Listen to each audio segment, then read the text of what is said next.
Hello student, हमारा chapter चल रहा है principles of inheritance and variation, जिसमें आज का हमारा टॉपिक है लिंकेज। लिंकेज से मतलब है कि अगर दो जीन एक दूसरे के बहुत पास पास स्थित हैं तो उनकी जो वंशागति होती है वो एक साथ ही होती है, वो एक दूसरे से सेपरेट नहीं होते हैं। इस प्रोसेस को हम कहते हैं लिंकेज। ये हमने होमोलोगस पेयर बनाया है क्रोमोसोम का। होमोलोगस पेयर के अंदर जो जीन होते हैं क्रोमोसोम के ऊपर लीनियर मैनर में प्रेजेंट होते हैं, यानी कि एक लाइन के अंदर होते हैं। तो अगर किसी एक क्रोमोसोम के ऊपर दो जीन बहुत पास पास हैं तो उनके एक दूसरे से सेपरेट होने के चांसेस बहुत कम होते हैं, और अगर जीन एक दूसरे से दूर दूर हैं तब उनके सेपरेट होने के चांसेस बहुत अधिक होते हैं। तो वो जीन जो एक दूसरे के बहुत पास पास होते हैं और क्रॉसिंग ओवर की प्रोसेस के अंतर्गत, क्रॉसिंग ओवर की प्रोसेस कब होती है? जब मियोसिस होता है। मियोसिस यानी अर्धसूत्री विभाजन होता है, गैमेट्स का फॉर्मेशन होता है, तब होती है हमारी क्रॉसिंग ओवर की प्रोसेस। तो क्रॉसिंग ओवर की प्रोसेस के अंदर ये होमोलोगस पेयर है, तो इन दोनों के बीच में क्रॉसिंग ओवर होगा। तो जो जीन है, जीन विनिमय हो जाता है, यानी इधर के जीन इधर चले जाते हैं कुछ और इधर के इधर आ जाते हैं। लेकिन अगर जीन बहुत पास पास है तो उनके सेपरेट होने के चांसेस बहुत कम होते हैं और उनकी वंशागति एक साथ ही होती है। तो ऐसे जीन को हम कहते हैं लिंक्ड जीन और इस प्रोसेस को कहते हैं हम linkage. Two genes that are located on a chromosome close to each other, chances of their separation during crossing over is less. तो क्रॉसिंग ओवर के दौरान उनके एक दूसरे से सेपरेट होने के चांसेस बहुत कम होते हैं।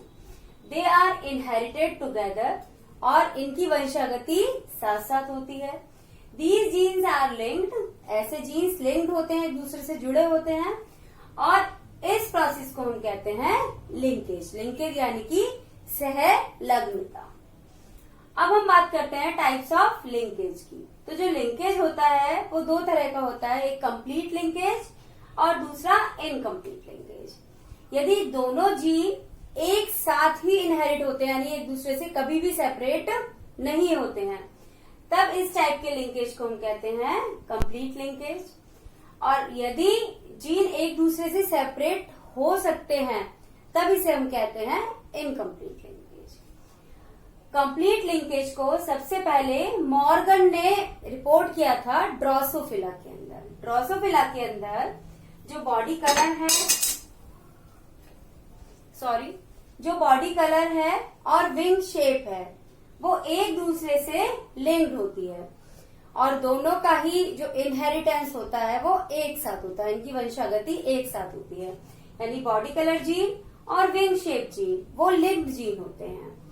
तो ग्रे बॉडी कलर और नॉर्मल विंग्स, ये जीन एक दूसरे से लिंक्ड होते हैं, और ब्लैक बॉडी और वेस्टिजियल विंग वो एक दूसरे से लिंक्ड होते हैं। ग्रे बॉडी और नॉर्मल विंग क्या है? हमारे डोमिनेंट कैरेक्टर हैं, और ब्लैक बॉडी और वेस्टिजियल विंग हमारे रिसेसिव कैरेक्टर हैं।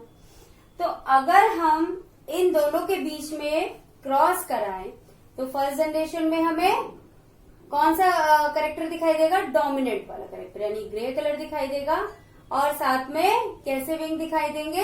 नॉर्मल विंग दिखाई देंगे। लेकिन जब हम F1 जनरेशन के जो हेट्रोजाइगस होंगे, विषम युग्म जीव, उनके बीच में क्रॉस कराएंगे तो F2 जनरेशन के अंदर हमें 8:8 का रेशो दिखाई देगा। यानी 8 इंडिविजुअल जो बनेंगे, 8 ड्रोसोफिला जो बनेंगे वो बनेंगे हमारे डोमिनेंट कैरेक्टर वाले, और 8 बनेंगे हमारे रिसेसिव कैरेक्टर वाले। जबकि मेंडल के जो नियम है सेग्रीगेशन का, उसके अंदर जो रेशो आता है वो 9:3:3:1 का आता है। इंडिपेंडेंट असॉर्टमेंट का जो मेंडल का रूल है, और यहाँ पर रेशो क्या आएगा? 8:8 का आएगा। तो इस तरीके से लिंक्ड जीन की वजह से ये जो रेशो है यहाँ पर बदल जाता है। दूसरा हम लिंक्ड जीन देखते हैं राइस के अंदर। राइस में सीड का कलर उसकी प्रोडक्टिविटी पर डिपेंड करता है, यानी सीड कलर और प्रोडक्टिविटी के जीन लिंक्ड होते हैं। तो सीड कलर देखकर पता लगाया जा सकता है कि प्रोडक्टिविटी ज्यादा होगी या कम होगी। इसी तरीके से कॉटन के अंदर कोरोला का कलर, जो उसके दल होते हैं उनका कलर, और लिंट इंडेक्स यानी कि कॉटन से कितना फाइबर मिलेगा, ये एक दूसरे से लिंक होते हैं। तो कोरोला का कलर देखकर पता लगाया जा सकता है कि कॉटन से कितना फाइबर मिलेगा। तो इस तरीके से लिंक जीन्स का यूज होता है मार्कर की तरह, यानी कि उसे पता लगाया जा सकता है कि यहाँ राइस में हम राइस के सीड का कलर देखकर पता लगा सकते हैं कि ये सीड कितनी प्रोडक्टिविटी देगा, और कोरोला का कलर देखकर पता लगा सकते हैं कॉटन के अंदर कि इसके अंदर कितना फाइबर मिलेगा। तो आप लोगों को लिंकेज समझ में आ गया होगा। लिंकेज यानी दो जीन जो क्रोमोसोम पर एक दूसरे के बहुत पास होते हैं, वो क्रॉसिंग ओवर के दौरान एक दूसरे से सेपरेट नहीं होते हैं और उनकी वंशागति एक साथ होती है। तो ऐसे जीन कहलाते हैं लिंक जीन, और इनकी वंशागति एक ही साथ होती है, और इस प्रोसेस को कहते हैं हम लिंकेज। अब हम बात करेंगे लिंकेज ग्रुप की। लिंकेज ग्रुप यानी कि किसी भी इंडिविजुअल के वन सेट क्रोमोसोम को ही क्या कहते हैं, linkage group. For example humans के अंदर 23 क्रोमोसोम होते हैं, यानी एक सेट के अंदर 23 क्रोमोसोम होते हैं। हमारे गैमेट्स के अंदर कितने क्रोमोसोम है, 23 क्रोमोसोम। नॉर्मल सेल के अंदर कितने क्रोमोसोम होते हैं, 12, यानी कि 23 पेयर्स। तो एक सेट के अंदर जितने क्रोमोसोम होते हैं उतने ही हमारे लिंकेज ग्रुप होते हैं। यानी जो लिंक्ड जीन है किस पर होते हैं, एक ही क्रोमोसोम के जो ग्रुप एक ही क्रोमोसोम पर जो जीन सिचुएट होते हैं वो ही बनाते हैं लिंक्ड ग्रुप। और कितने क्रोमोसोम है, 23 क्रोमोसोम होते हैं सिंगल सेट के अंदर। तो हमारे लिंक्ड ग्रुप कितने होंगे, 23। तो इसी तरीके से ह्यूमंस के अंदर कितने हैं, 23। ड्रोसोफिला के अंदर केवल 4 ही एक सेट के अंदर क्रोमोसोम होते हैं। तो ड्रोसोफिला के अंदर लिंकेज ग्रुप कितने होंगे, 4 होंगे। ह्यूमंस के अंदर 23 होंगे, क्योंकि ह्यूमंस के एक सेट के अंदर 23 क्रोमोसोम्स होते हैं। तो लिंकेज ग्रुप से मतलब है number of chromosome present in one set. एक सेट के अंदर जितने भी क्रोमोसोम होते हैं वो बनाते हैं लिंकेज ग्रुप, क्योंकि जो लिंक्ड जीन होते हैं वो एक क्रोमोसोम पर स्थित जीन जो होते हैं वही लिंक जीन हो सकते हैं। और जितने भी हमारे पास एक सेट के अंदर क्रोमोसोम होंगे तो उतने ही हमारे क्या होंगे, लिंकेज ग्रुप होंगे। अब हम बात करते हैं जीन मैपिंग की। जीन मैपिंग से मतलब है कि ये एक मेथड होता है पता लगाने का कि जीन हमारा क्रोमोसोम के ऊपर कहाँ सिचुएट है, कहाँ उसकी पोजीशन है, और दूसरे जीन के साथ उसकी डिस्टेंस कितनी है। Method used to determine the place of a gene on a chromosome. Chromosome के ऊपर जीन किस प्लेस पर स्थित है, and the distance between the genes in a chromosome. और एक क्रोमोसोम के ऊपर स्थित जीन्स के बीच में कितनी दूरी है, ये पता लगाने के लिए जीन मैपिंग का यूज किया जाता है। अब जो जीन जितने पास होते हैं उनके बीच लिंकेज के चांसेस उतने ही ज्यादा होते हैं, और रिकॉम्बिनेशन के चांसेस उतने ही कम होते हैं। यानी जितनी डिस्टेंस बढ़ती जाएगी जीन्स के बीच में, उनके बीच रिकॉम्बिनेशन या क्रॉसिंग ओवर के चांसेस बढ़ेंगे, और जितनी कम डिस्टेंस होगी जिनके जीन्स के बीच में, तो लिंकेज के चांसेस बढ़ेंगे और क्रॉसिंग ओवर के चांसेस घटेंगे। तो रिकॉम्बिनेशन की फ्रीक्वेंसी जीन के बीच डिस्टेंस पर डिपेंड करती है। अब जीन के बीच डिस्टेंस को हम किस में लेते हैं, मैप यूनिट में लेते हैं। अब आप लोगों ने मैप बनाए हैं तो मैप में देखा है छोटी जगहों के लिए मैप यूनिट बड़ी ली जाती है जिससे कि हम उसको अच्छे से समझ सके, और बड़ी जगहों के लिए मैप यूनिट छोटी दी जाती है जिसको हम उसे समझ सके। तो यहाँ पर जो जीन और क्रोमोसोम बहुत माइन्यूट होते हैं, उनके बीच डिस्टेंस बहुत कम होती है, तो इसीलिए इनकी डिस्टेंस को किस में लेते हैं, हम मैप यूनिट में लेते हैं, जिससे कि हम उसे समझ सके। तो जो रिकॉम्बिनेशन फ्रीक्वेंसी होती है परसेंटेज के अंदर, वो और जो जीन के बीच में डिस्टेंस है इन मैप यूनिट, वो एक दूसरे के इक्वल होती है। फॉर एग्जाम्पल अगर हम ले कि दो जीन है, एक जीन है ए और एक जीन है बी, और दोनों के बीच में डिस्टेंस है 10 मैप यूनिट, तो इनके बीच में जो रिकॉम्बिनेशन की फ्रीक्वेंसी होगी वो होगी 10%। अगर जीन के बीच में डिस्टेंस है फॉर एग्जाम्पल 80 मैप यूनिट्स, तो इनमें रिकॉम्बिनेशन की फ्रीक्वेंसी कितनी होगी, 80% होगी। यानी जैसे जैसे डिस्टेंस बढ़ेगी रिकॉम्बिनेशन की फ्रीक्वेंसी भी बढ़ेगी। तो recombination frequency in percentage is equal to the map unit in centimetre. यहाँ मैप यूनिट किस में ले रहे हैं, सेंटीमीटर में ले रहे हैं। तो सेंटीमीटर में दो जीन के बीच में जितनी डिस्टेंस है उतनी ही उनके बीच में रिकॉम्बिनेशन की फ्रीक्वेंसी होगी, रिकॉम्बिनेशन फ्रीक्वेंसी इन परसेंटेज।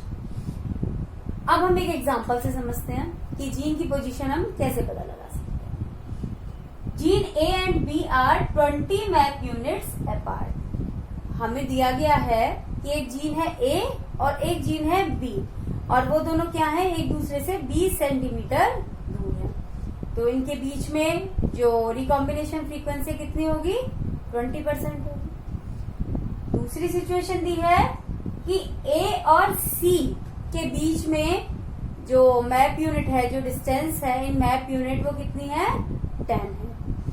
तो अब हमें ए बी और सी की पोजीशन बतानी है। तो पहले हमने ए और बी की पोजीशन बना ली, कितने दूर है वो एक दूसरे से, 20 मैप यूनिट। अब हमें सी की पोजीशन दी है, किसके रिलेशन में, ए के रिलेशन में, लेकिन बी से सी का कोई भी कनेक्शन नहीं दिया गया है कि बी से कितना दूर है वो या बी के कितना पास है वो। तो अब हमारी दो सिचुएशन बनती है यहाँ कि एक तो सी सिचुएट हो ए और बी के बीच में, और ए दूसरी साइड। तो अगर वो ए और बी के बीच में सी सिचुएट है, यानी कि ए से 10 सेंटीमीटर दूर है, लेकिन कहाँ पर है, ए और बी के बीच में है, तो हमारी जो जीन का सीक्वेंस होगा वो क्या बनेगा, ए सी बी। लेकिन अगर हमारा सी ए के दूसरी तरफ 10 सेंटीमीटर की दूरी पर है, तब हमारा कॉम्बिनेशन बनेगा सी ए बी। तो इस तरीके से अगर हमें रिकॉम्बिनेशन फ्रीक्वेंसी दी है या मैप यूनिट दी है, डिस्टेंस बिटवीन जीन्स दी है, तो हम जीन सीक्वेंस का पता लगा सकते हैं ऑन अ क्रोमोसोम। एक क्रोमोसोम के ऊपर हम जीन के सीक्वेंस का पता लगा सकते हैं। तो एक बार मैं पूरे टॉपिक को समराइज कर देती हूँ। आज हमने लिंकेज के बारे में पढ़ा। लिंकेज यानी कि एक ही क्रोमोसोम पर जो जीन प्रेजेंट होते हैं, तो जो जीन बहुत पास पास सिचुएट होते हैं एक दूसरे के, वो रिकॉम्बिनेशन की प्रोसेस में एक दूसरे से अलग नहीं हो पाते हैं, और उनकी जो इनहेरिटेंस होती है वो एक साथ होती है। तो इस प्रोसेस को हम कहते हैं लिंकेज, और इस तरह के जीन्स को हम कहते हैं लिंक्ड जीन्स। और रिकॉम्बिनेशन की प्रोसेस होती है ड्यूरिंग गैमेट फॉर्मेशन, यानी जब मियोसिस होता है ड्यूरिंग गैमेट फॉर्मेशन, तो इस दौरान रिकॉम्बिनेशन की प्रोसेस होती है जिससे कि वेरिएशन आए। Variation is must for evolution.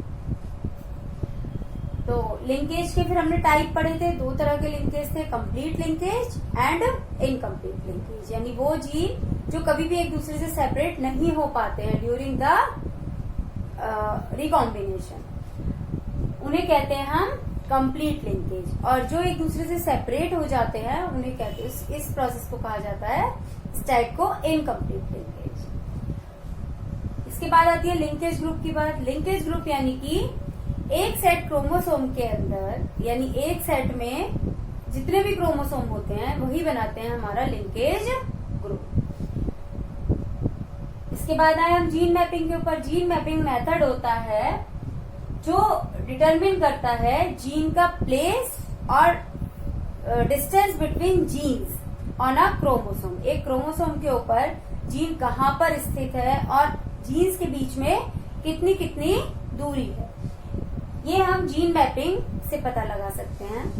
और जीन मैपिंग के लिए हम जो डिस्टेंस लेते हैं वो मैप यूनिट्स में लेते हैं, और map units and recombination frequency एक दूसरे के इक्वल होती हैं, यानी percentage of recombination frequency and distance between genes in map unit are generally equal to each other. और अगर हमें इनमें से एक भी दिया है तो हम जीन का सीक्वेंस पता लगा सकते हैं ऑन अ क्रोमोसोम। तो आपको ये टॉपिक क्लियर हो गया होगा, और वीडियो देखिए और देखने के बाद वीडियो को लाइक जरूर कीजिए, चैनल को सब्सक्राइब कीजिए। Thank you and